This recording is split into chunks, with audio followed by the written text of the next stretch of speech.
Narito tayo ngayon sa Amlak, Payatas. At natagpuan natin ang mga batang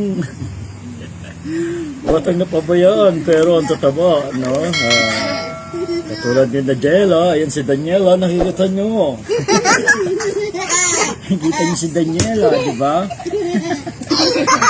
Palatabang napabayaan, hindi. At yun naman si Kiro, no? Ang batang palaboy. Ang batang rapper. At syempre, ang pinakamaganda, nag-iisa sa balat ng Payatas. Narito si Shane. Ito ay... Ayan, no? Nahiya po si Shane. Ayan, bakit ba tayo nasa Payatas, no? Payatas! Unang-una, syempre, nanguha kami ng talong. Masarap ng pagkain namin. Opo, ang sarap ng pagkain namin kanina. Guys! Ngayon, Yung mga sige. kabataan. Hay mga kabataan. Kabataan ba tayo? Ang kabataan pa, di ba? Sige, salita kayo, Ate Shane. Hi!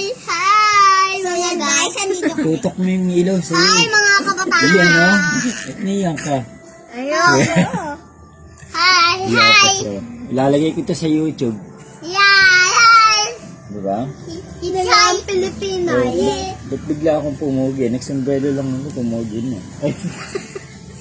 Stop na natin, ha? Nangaaway na si Daniela. Okay na. Goodbye na. Tapan mo na. Sa lahat ng mga pansin na Daniela, Ako mag-i-stop. i-like nyo lang, mag-comment, at syempre mag-subscribe.